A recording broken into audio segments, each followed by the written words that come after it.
All right, welcome everyone. This is Mrs. Egger talking to you from beyond the classroom. I am homesick today. I'm not sick, my daughter's sick. It's actually her first birthday today, and I'm pretty sure she made sure that she got a double ear infection just so she could stay home on her birthday. So that I don't deprive you of learning or poetry analysis, I thought I would record a PowerPoint for you and hope that it works with all the technology issues that sometimes happen.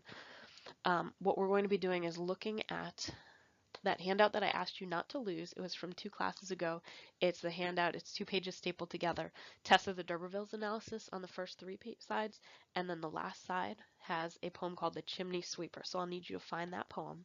You also have a handout that has a poem called She Walks in Beauty, as well as a creative writing assignment. The goals for today, I want to quickly review due dates since it is the end of the quarter. I want to make sure we understand Romanticism as a literary movement. And then I want to have you guys practice in groups, and then I'll go through some things on this video. Practice analyzing and annotating a romantic poem to make sure you understand the characteristics of it. And then you're going to demonstrate your awesome understanding of romantic style by writing a poem that encompasses some or all of the techniques that we study, some of the traits of Romanticism. So first, a couple reminders. The last big second quarter grade you have is the Hamlet character analysis. Remember that's due on turnitin.com by midnight, and make sure you email me if you have questions. I'll try to get on email as much as I can today. Second quarter grades that are past due, some of you still owe me Oedipus Rex and Their Eyes Were Watching God. This frowny face is from you who still owe me that, so please get that in sooner rather than later. Third quarter grades that are coming up, remember that next class we'll be doing a timed writing. This is on Tess of the D'Urbervilles, and I decided that I am going to have you compare a poem, a romantic style poem, to the novel Tess. So make sure you bring your notes, any notes that you have on Tess, and your Tess book. It is open book, open notes, not open technology. So make sure your notes are complete as you would like them to be. And then just a heads up, January 30th, the first day of the third quarter, that's when we're going to be doing our Romanticism timed writing, our poetry timed writing. It'll be a poem that we have not studied in class, but you'll be hopefully applying the things you learned today and this past quarter to that timed writing. So for next class, please remember, bring your book.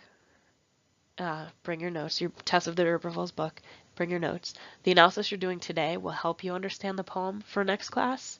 And remember, today and all the classes we're doing writing, make sure you read the prompt because there's often clues in the prompt that help you understand meaning. All right, so you're going to need this for our analysis and for your writing assignment. We've been reading romantic poetry this quarter, but I wanted to make sure we understand what it is we're looking at. Tess of the D'Urbervilles, the novel, is romantic realism. So Thomas Hardy did believe in some of the elements of romanticism, but he was a little bit pessimistic, so he was more in the realistic camp sometimes. So in romanticism, it has nothing to do with love. It can be about love, but it does not have to be. There's an emphasis on emotional and imaginative, but it does not have to be related to love. Edgar Allan Poe, a lot of his stories weren't about love, they were about darker things, but it was more imagination over reason. They valued self-expression and individual feeling. That was valued over things like scientific truth. It was in some ways a rebellion against the Industrial Revolution and the Age of Reason. In romantic poetry, nature is treated almost as a religion, sometimes as a religion itself. It's either made by a creator and therefore it's celebrated. Nature itself could be divine, or it could be neglected to the downfall of humans. Remember the poem that we read by Thomas Hardy, The Convergence of the Twain. This poem was about the Titanic, and as people were creating the Titanic, nature was creating the iceberg. And so in this poem, people ignore nature to their own detriment. You'll see a lot of praise of the beauty of nature, and on the other hand, protesting of the ugliness of industrialization. Anything that society builds, pollution, ugliness, things like that. There's a reverence for the freshness and innocence of childhood, a longing for that age of innocence before we grow up. There's also an interest in primitive art. We saw this when we read Ode to a Grecian Urn. In that poem, we looked at a Grecian urn and the scenes that were painted on it, and the poet kind of reflected on what was going on and whether the things on that urn were in some ways more desirable than life, than real life. And there's also, like in Tess of the D'Urbervilles, a concern for outcasts, standing up for the little guy. Remember, when you write your poem at the end of class today, you're going to want to pick at least one of these elements to include in your poem. The first thing I'd like you to do is get with a partner or a small group. Hopefully you have found your copy of The Chimney Sweeper, and I want you to read it. There is a prompt on there, so read and annotate the prompt first. Take a look at some of the literary devices. My dog's barking. The literary devices that they're asking you to look at. And I'll ask you to pause this video for about 10 minutes while my dog finishes barking, and imagine that this was a timed writing. You'd have about 10 minutes to read, analyze, annotate, and plan, and then about 30 minutes to write on that. All right, so hopefully you've spent about 10 minutes with your group analyzing this poem. Think about if this was a timed writing. Do you feel now that you have the knowledge to write a really well-analyzed, really insightful essay? Hopefully you do. What I'm going to do is talk you quickly through the poem, looking at what it takes to get a 5, and then a 6 to a 7, and then an 8 to a 9. Everyone right now should be able to get a 5, no doubt. Most of you are already at the 6 or the 7 level, or at least could be if you dedicate all your focus to it. And then some of you have, but will be able to reach an 8 or a 9 on some of the essays on the AP test. But 6 or 7 you should definitely be happy with. So level 5 analysis, you all should be able to do this. It's a basic understanding, but lacking depth. So it means that you're not misinterpreting anything, you're just not going into enough depth. So the first thing I would say, if you're just going for a 5, so the first thing I would focus on is the fact that the speaker is shown to us as very sympathetic. The first 2 lines, my mother died when I was very young, my father sold me, basically into servitude. Those are very obviously trying to build sympathy for the speaker. He was so little that he could scarcely cry, weep, weep. Now this word weep, it's a play on weeping, because obviously he's sad to be a chimney sweeper at such a young age. But anytime there's an apostrophe, it means that there's a letter missing. So in this case, the letter missing is the S. He was so young. Think about the way a little kid speaks. He wouldn't say, I want to sweep your chimney. He'd say, I want to weep your chimney. He can't even say the S sound. So it's supposed to build sympathy. This poor kid can't even speak correctly yet, and he's being asked to sweep chimneys. Here you'll see that in the last line of the stanza. He now knows how to say the word sweep. He's just telling us when he was a little bit younger, he couldn't pronounce it properly. You would look at the other person mentioned, Tom.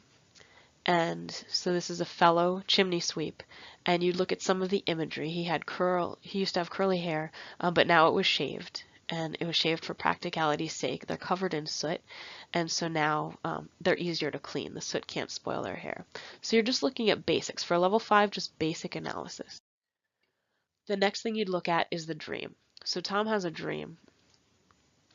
It doesn't say it's a dream, but it's that very night. He's sleeping, and he had such a sight in his sleep. So we know it's a dream. In the dream, there's a vision. There's thousands of sweepers. Some of them are named here. They're locked in coffins of black. So you would definitely want to mention some of this symbolism because it's very obvious. Coffins of black. Obviously, in the dream, they're coffins. Coffins are symbolic of death. But in relation to what's going on, the coffins of black could be similar to the chimneys that the boys are exposed to, which sort of look like coffins, and in fact, the profession was very deadly, lots of accidents. You would definitely then want to look at the opposite. An angel shows up in the dream. Again, fairly obvious symbolism here. The bright key. The angel opens the coffins and frees them. There's lots of imagery here that contrasts this black coffins, the sooty death that's going on. A green plain. They're laughing, they're running, they're washing in a river, they're shining in the sun. The imagery is the opposite. So you could talk about contrasting the reality of life with what's going on in his dream.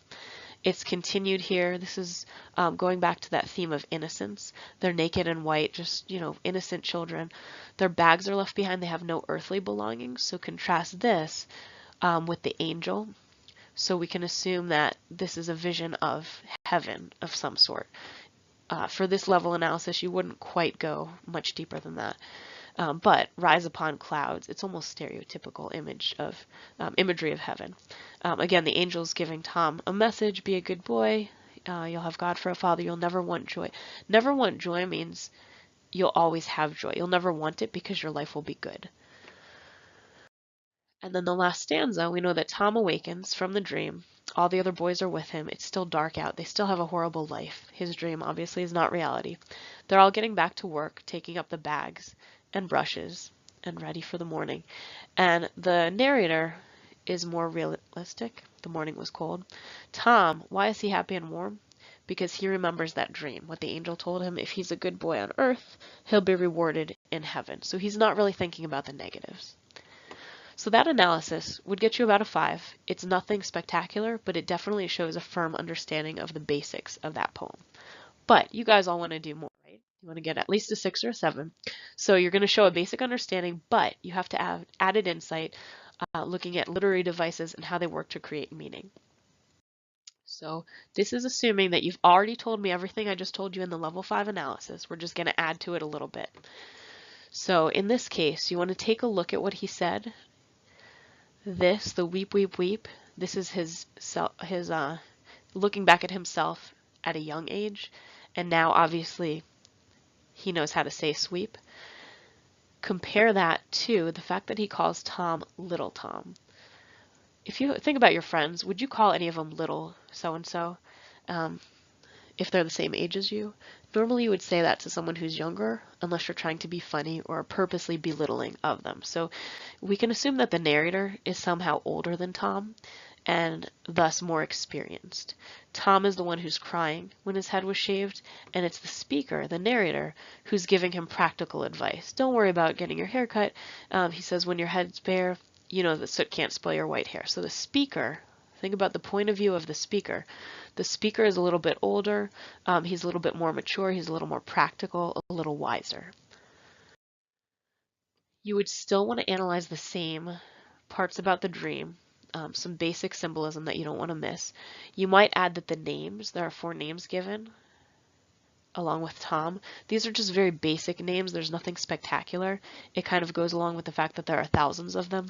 They're sort of disposable, for lack of a better word, and that's what the narrator is trying to show, that there are so many of these boys.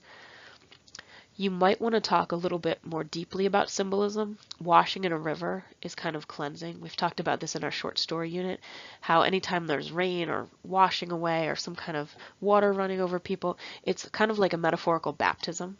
So these boys are being cleaned. They're, literally covered in soot, and now they're washing in a river. Now they're naked and white, they're clean, and talk about the symbolism and the representation of dirty versus clean. Again, go with the heavenly imagery. We have clouds, we have angels, we have a bright key, we have sun. Almost stereotypical imagery of heaven. We have the angel, again, telling Tom things, and instead of the father that Tom presumably had that sold him into servitude, God will be his father. And so all these things taken together, this poem here, this part here, is about religion, and this is faith. So Tom is having this dream that's supposed to represent his faith. Faith is what helps a lot of people get through hardships in life, and for Tom this is true.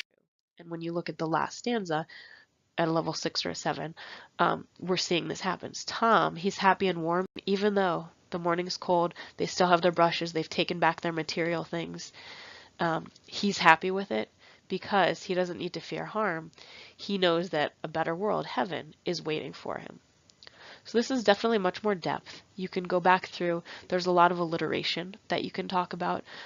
Just an example here, there's much more, it's pretty obvious, but like bags and brushes. Anytime there's alliteration, it's usually emphasizing things that are important. So in this case, bags and brushes, these are the material things that are almost like shackles to these boys. They're parts of the job that make their work terrible. But you guys don't want to just limit yourselves to a 6 or 7, right? You want to try for that 8 or 9. And if you fall short, you'll still hit a 7, and that's still a decent score. So you still need the basic understanding, everything I told you up until this point. You still need to look at specific literary devices, but you want to delve beyond the obvious. You want to look at deeper themes of the work, talk about the era, how things play together. So in this case, here would be an example. There's a lot of alliteration, and you could talk about alliteration for the level 6 or 7, but it just depends what you say about it. So here, and the missing S, it's almost implied, in sleep. There's a lot of S alliteration going on here, And you could argue that, remember, this is the industrial era. These boys are working in these dirty chimneys, and that's kind of what the Romantics were complaining about, that nature was being bombarded, like in Tess of the D'Urbervilles, with trains and other industry that were replacing humans, and humans were stuck with horrible manual jobs like Tess. She's getting replaced by machinery, so the jobs she's finding are more and more horrible as the book goes on. So that S, the scarcely, sweep, sweep, sweep, so your chimneys, I sweep, soot, sleep. The S almost sounds like the hissing of industrial machinery. If you mention something like that, that's what's going to push you toward the 8 or the 9. It's something that's not super obvious, but it means you're thinking about the time period and how all the devices work together with that time period. You could look a little bit more closely at symbolism. The lamb's back. This is sort of religious symbolism. Why a lamb? Why not any other animal? Why an animal in the first place? So you could talk about how this is meant to make the reader think. Lamb is a symbol in Christianity. It's supposed to trigger the reader to, yes, this is about Christianity. This is about religion. I want you to put your mind there and think about what I'm trying to say about religion. So this definitely goes to the theme. You still want to analyze the poem the same way we did. And again, look at the contrast, the coffins of black, the bright key, setting them free. Look at it from a religious point of view. The angels, naked and white, very heavenly imagery. God for a father, the angels giving messages.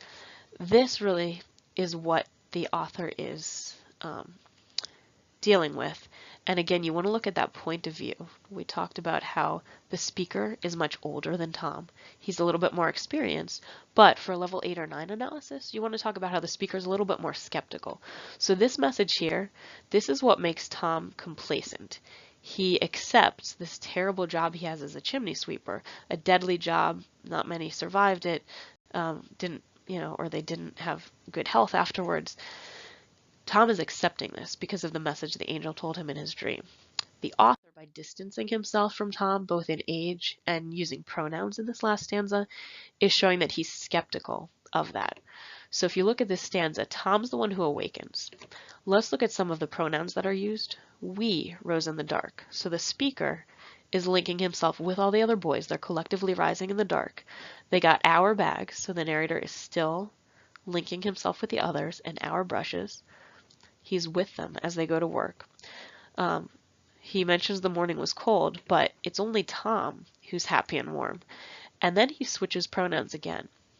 He says, so if they all do their duty, they need not feel harm. He doesn't say we like he did up here, or our. He doesn't say if we do our duty, we don't need to fear harm. He says they and their. And he does that because he wants to distance himself.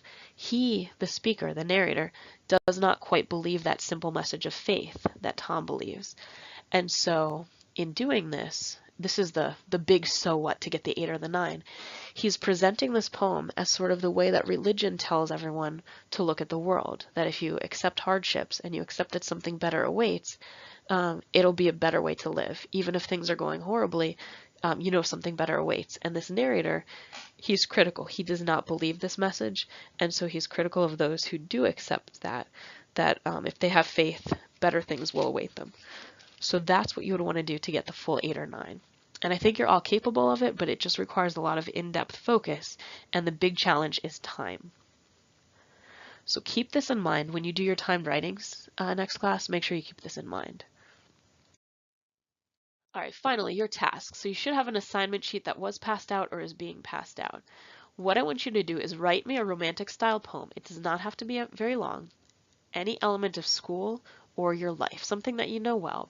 And it should embody at least one of those elements of romanticism that were on the first few pages of this video. The list is on Vision under today's agenda. It's a Word document you can look at. And then on the back of that handout, I gave you another example if you'd like to look at it. I posted some notes up on Vision, some annotations for She Walks in Beauty. This is a much more simple romantic poem, and I put it here so that you can understand you don't have to write something as complicated as the Chimney Sweeper. She Walks in Beauty is simply about a woman, And again, romanticism doesn't have to be about love, even though this poet is writing about a woman. In this poem, he's describing her. It's an extended metaphor. There's a lot of similes in there. He's comparing her to the night and how beautiful she is and how she embodies some of the qualities of nighttime, and the balance of light and dark, of like a perfect night, not a spooky night, not a foggy night, but a beautiful, the most beautiful night you can imagine. But in the end, there's a little bit of a twist where he mentions that it's not just her beauty that's important, but it's her personality. That last stanza talks about how her personality matches her beauty.